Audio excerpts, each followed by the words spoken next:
안녕하십니까. 어깨 아프면 견호합니다. 오늘 견호가 노원구 중계동에 사시는 50대 초반의 프리랜서 여자분의 사연을 소개해 보겠습니다. 먼저 후기 살펴보겠습니다. 뒷골이 당기지 않고 눈이 아프지 않으니 컴퓨터를 오래 해도 피로하지 않아요. 치료 전엔 자면서도 창밖의 상황을 감지할 정도로 예민했는데 요즘은 깊이 자서 그런지 아침이 너무 상쾌합니다. 근막 통증을 치료한 일상이 달라져서 너무 행복합니다. 특히 근막 통증 좋은 환자분 같은 경우에는 좋아진 유무를 어떻게 할 수 있냐면 아침에 개운하요, 상쾌라든가 아침에 두드려 맞은 느낌이 없어요. 아침에 잘 일어나요. 이런 표현만 했어도 근막 통증 조언이 잘 치료되고 있구나. 그래서 근막 통증 조언이 오래되면일수록 짧게는 두세 주에서 길면 한 두세 달 정도만 가셔도 불편함은 반이라도 떨어지는 걸 자주 경험할 수가 있습니다. 농구 중계동에 사시는 50대 초반의 프리랜서 사례를 소개해 보겠습니다. 평소 목, 어깨, 머리에 통증이 있습니다. 올해 봄에 정형외과에 갔더니 근막 통증 때문에 그런 것 같다고 했습니다. 도수, 충격파, 주사, 치료를 받았는데 그때만 살짝 좋아지고 별 반응이 없습니다. 뒷골이 너무 당기면서 쪼입니다. 잠을 못 자서 그런지 눈과 전두엽이 너무 아픕니다. 아침이면 목과 어깨 주변으로 두드려 맞은 것처럼 뻐근하고 결립니다. 심할 땐 어지러움과 구토 증세가 있습니다. 예전에는 잠을 잘 잤는데 갱년기 이후 잠은 어찌어찌 드는데 현실과 꿈의 중간 어느 정도에 있는 것 같습니다. 증상이 심할 때는 심장이 답답해서 가슴을 누르기도 합니다. 라고 하시면서 누구보다도 상당히 힘들어 하셨던 분이십니다. 근막 통증 증후군요. 뻐근함, 결림, 당김, 쪼임, 저림, 콕콕지름, 화끈거림, 서늘함 등의 말 못할 설명할 수 없는 신경이 쓰이는 불편함이거든요. 근막 통증, 통증이란 말이 들어가지만 절대 아프지 않아요. 신경 쓰이는 불편함이에요. 그래서 무엇보다도 초기 치료가 중요하고요. 발전하게 되면 환자분처럼 어지러움, 구토 증세라든가 다양한 연관통, 관련통을 동반하기도 합니다. 근막 통증의 원인 살펴보겠습니다. 내적인 원인으로는 강박적인 성격, 집착하는 성격, 자기 관리가 철저한 성격이 극도의 고도의 만성적인 스트레스와 만나면서 빵 터지는 게 바로 근막 통증입니다. 외적인 원인으로는 잘못된 자세, 과음, 과로, 불면이 될 수 있고요. 외적인 원인 각각으로 발생하기도 하고 내적인 원인이 외적인 원인과 만나서 더욱더 강력하게 폭발하기도 합니다. 그 외에는 외상이라든가 특발성이라고 해서 별다른 원인 없이 발생하기도 하고요. 이런 외상에 또 내적인 원인, 외적인 원인이 가해지면서 더욱더 강력하게 터지기도 하는 게 바로 근막 통증 증후군입니다. 그래서 무엇보다도 빠르고 정확한 치료가 환자를 고통에서 해방시킬 수 있는 강력한 무기가 될 수 있습니다. 환자분의 발생을 살펴보겠습니다. 첫 번째 잘못된 자세. 프리랜서라고는 하시지만 또 일을 많이 하시잖아요. 컴퓨터 앞에 많이 앉았다 보면 자세가 무너질 수밖에 없거든요. 그 다음에 이제 불면, 잠을 또 못 잠으시는 게 있다 보니까 계속 그 악순환의 고리가 되는 거죠. 그 다음에 이제 과음, 술을 좀 하셨거든요. 그래서 양과 횟수를 조절해야 된다 말씀드렸습니다. 근막 통증을 악화시킨 요인 중에 하나가 바로 술이거든요. 그 다음에 이제 과로 같은 거, 갱년기 증상, 또 이제 환자분도 스트레스를 받으셨어요. 스트레스는 근막 통증을 가장 악화시킨 요인 중 하나입니다. 가장 흔한 근막 통증의 원인은 아까 뭐라 했죠? 술 같은 거, 커피 같은 카페인 음료라든가 스트레스, 그 다음에 아픈 부위에 대한 불필요한 자극들은 근막 통증 증후를 악화시킬 수가 있습니다. 환자분의 전달한 주의사항 살펴보겠습니다.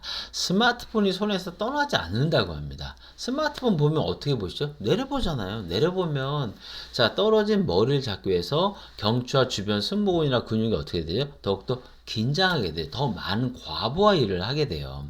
일단은 일을 할 때는 어쩔 수 없지만 쉴 때는 스마트폰이나 책 같은 거, 노트북 같은 거 좀 주의하시랬어요. 왜냐면 내려보게 되고요. 두 번째, 그런 걸 응시해서 보는 순간 목과 어깨 주변이 긴장하게 되거든요. 긴장하게 되면 근육이 수축하게 돼요. 그러면서 근막의 트리거 포인트를 활성화시킬 수 있기 때문에 쉴 땐 쉬셔라. 그리고 뭔가 운동을 하신다면 하루에 한두 시간 빨리 걷기나 가벼운 조깅이 좋다고 말씀을 드렸습니다.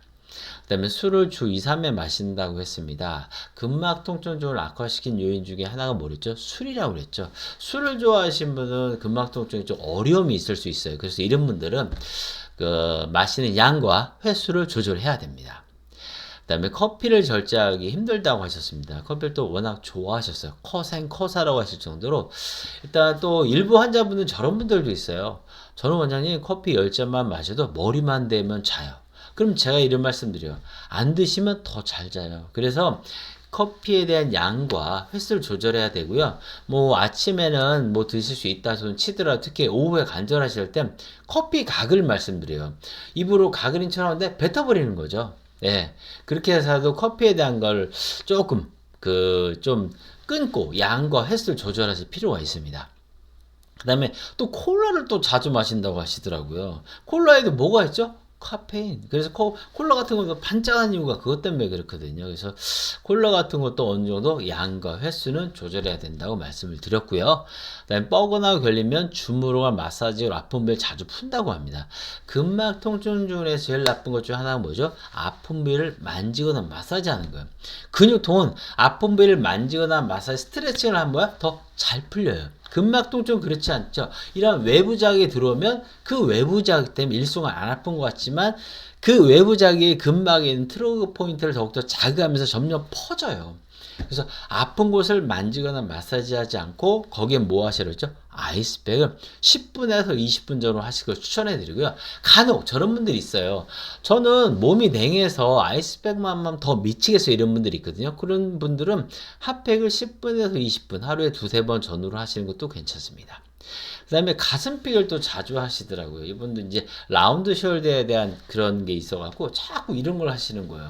단순하게 가슴을 펴기만 하는 걸 하면 좋아요. 하지만 근막 통증 쪽으로는요, 자꾸 이러면서 아픈 부위에 대한 자극을 풀면서 확인하는 경우가 있어요. 그러면서 자꾸 근막 통증이 발달할 수 있거든요. 그래서 가슴 펴기 하지 마시고 시선을 눈높이로 한 바른 자세를 하셔라. 그리고 쉬는 시간에는 스마트폰 책처럼 하여튼 내려보는 걸 주의하셔라. 왜? 내려보면 목과 주변 근육이 경직되니까 더 나빠지니까. 그리고 응시해서 보는 걸 피하시라고 말씀드렸어요.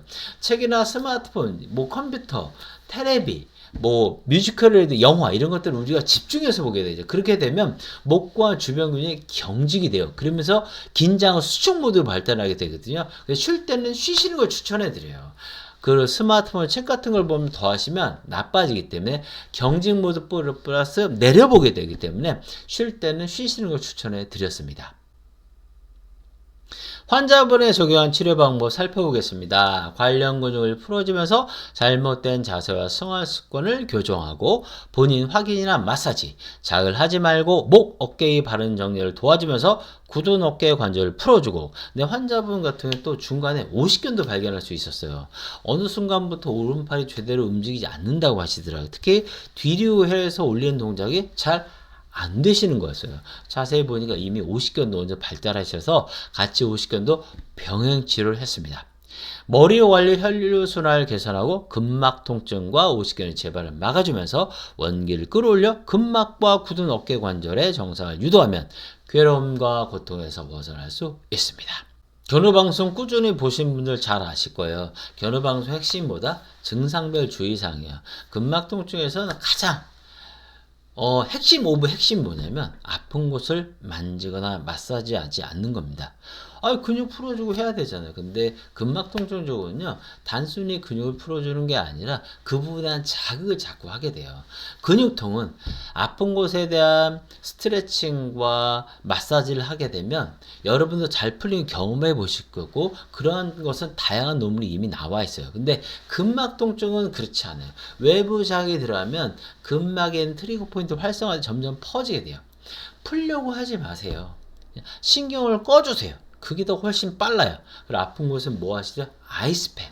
그리고 운동으로 가볍게 한다면 가벼운 조기나 빨리 걷기 추천해 드리고요. 두 개 중에 한다면 가벼운 조기 훨씬 더 이펙트하게 작용을 합니다. 증상이 너무 심해서 나을 수 있을까 걱정을 많이 했습니다. 그런데 한 주 한 주 지나면서 쪼이거나 당겼던 부분이 편해지고 잠도 편하게 잘 수 있게 되어서 신기했습니다.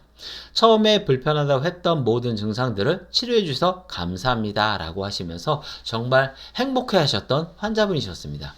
지금도 뻐근함, 결림, 당김, 쪼임, 저림, 콕콕 찌림, 화끈거림, 서늘함 등의 말 못한 불편을 고통받고 있는 근막통증 증후군 환자분들, 주위에서 안타깝게 지켜보고 있는 보호자분들 정말 많으실 겁니다. 오늘 소개한 견우의 치료 사례가 더 이상 남의 이야기로 생각하지 마세요. 여러분도 바로 오늘 견우가 소개한 주인공이 될 수 있습니다. 더 이상 고민만 하지 마시고 용기를 내서 새로운 치료에 도전해 보세요. 여러분이 원하는 결과 견우가 함께 만들 수 있도록 꼭 함께 하겠습니다. 건강하세요.